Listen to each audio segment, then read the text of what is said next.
ভাইয়া দেখো পাঠ্যবইয়ের 3 পৃষ্ঠায় আছে কি স্বাভাবিক ক্রমিক সংখ্যার যোগফল নির্ণয়। মানে ভাইয়া স্বাভাবিক ক্রমিক সংখ্যার যোগফল নির্ণয় করতে বলছে। এখন এখান থেকে আমি একটি লাইন লিখেছি, দেখো 1 থেকে 10 পর্যন্ত স্বাভাবিক ক্রমিক সংখ্যাগুলোর যোগফল আমরা ধরেছি কি ক। এখন ভাইয়া 1 থেকে 10 পর্যন্ত স্বাভাবিক ক্রমিক সংখ্যাগুলো কি সেটা আগে আমাদের বের করতে হবে। তাহলে 1 থেকে 10 পর্যন্ত স্বাভাবিক সংখ্যাগুলো হলো ভাইয়া 1, 2, 3, 4, 5, 6, 7, 8, 9, 10। এটি হলো কি 1 থেকে 10 পর্যন্ত স্বাভাবিক সংখ্যা। এখন ভাইয়া এই সংখ্যাকে আমরা কি করব, মানে যোগফল নির্ণয় করব। তাহলে ভাই এখান থেকে একটি শর্ট টেকনিক রয়েছে। শর্ট টেকনিকে আমি প্রথমে এটার যোগফলটা নির্ণয় করব এমসিকিউর জন্য, তারপর ভাই এটা ব্যাখ্যাটা আমি তোমাদের বুঝিয়ে দেব। তাহলে ভাই শর্ট টেকনিকটা কি, এখান থেকে মানে যোগফল নির্ণয়ের শর্ট টেকনিক সূত্র হলো, শর্ট টেকনিকের সূত্র হলো যেমন প্রথম সংখ্যা যোগ শেষ সংখ্যা বাই 2 গুণ কি পদ সংখ্যা। তাহলে ভাই এটা হলো কি আমাদের শর্ট টেকনিকে যদি এরকম বলে যে প্রথম 10টি স্বাভাবিক সংখ্যার যোগফল নির্ণয়, অথবা ভাইয়া যে কোনো 10টি 20টি সংখ্যা 15টি সংখ্যা দেওয়া থাকলে যদি বলে এর যোগফল নির্ণয় করো, তাহলে ভাইয়া শর্ট টেকনিকে যদি এমসিকিউর জন্য বের করতে বলে তাহলে এই সূত্রটা দিয়ে তোমরা বের করবে। আর যখন ব্যাখ্যা মানে তোমাদের সিকিউতে আসবে তখন ভাই আমি ব্যাখ্যাটা তোমাদের পরে দেখাচ্ছি। তাহলে এখান থেকে দেখো বলছে কি যে প্রথম সংখ্যা যোগ শেষ সংখ্যা বাই 2 ইন্টু কি পদ সংখ্যা। এখন এখানে আমরা মানটা বসাই। দেখো প্রথম সংখ্যাটা কই ভাইয়া, এখানে প্রথম সংখ্যা আমরা পেয়েছি কত, 1। প্রথম সংখ্যা আমরা 1 পেয়েছি। আর ভাই এখানে শেষ সংখ্যা পেয়েছি কত, শেষ সংখ্যা আমরা পেয়েছি কিন্তু 10।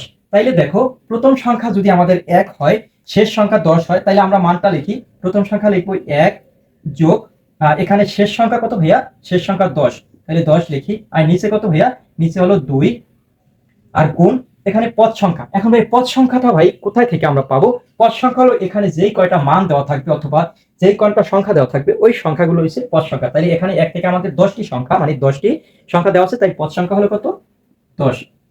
এখন দেখো এখানে আমরা ইজ ইকুয়াল টু করি, সামনে করি, তাহলে 1 আর 10 যদি যোগ করি তাহলে আমাদের হয় 11 আর নিচে হচ্ছে 2 আর এখানে 10 গুণটা হয়ে যাবে উপরে।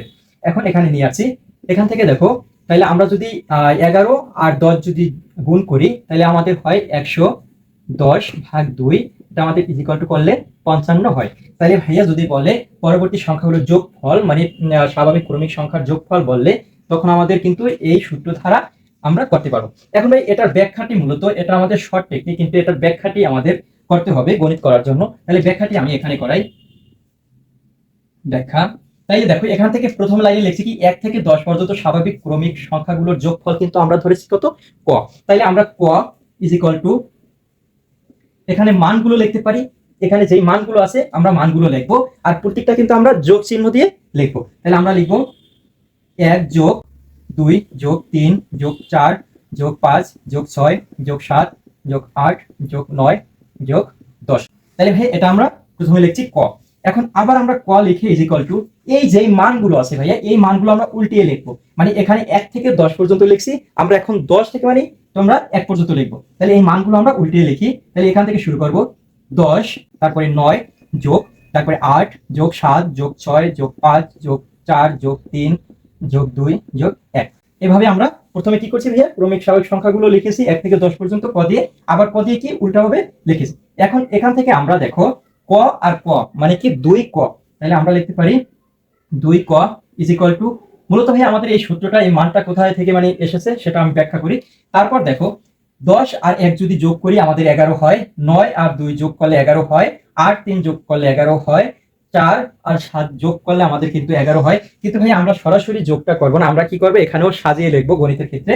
তাহলে আমরা প্রথমে লিখবো কি ব্র্যাকেট দিয়ে এই যে এই দুইটা ভাইয়া ব্র্যাকেটের ভিতর নিয়ে আসবা, আবার যোগ চিহ্ন দিয়ে এই দুইটা মানে লম্বালম্বি ভাবে দুইটা দুইটা যোগ চিহ্ন করে আমরা এখানে সাজিয়ে লিখবো। তাহলে দেখো 1 যোগ কত 10, তাহলে 1 যোগ 10, তারপরে এই যোগ চিহ্ন থাকবে 2 যোগ 9, তারপরে ভাইয়া আছে কি 3 যোগ 8, তারপরে 4 যোগ 7, প্রত্যেকটা আমরা লম্বালম্বি যোগ করে দেই। তারপরে 5 যোগ 6 যোগ 6 যোগ 5, তারপরে ভাইয়া 7 যোগ 4, 8 যোগ 3 যোগ 9 যোগ 2, তারপরে ভাইয়া 10 যোগ 1।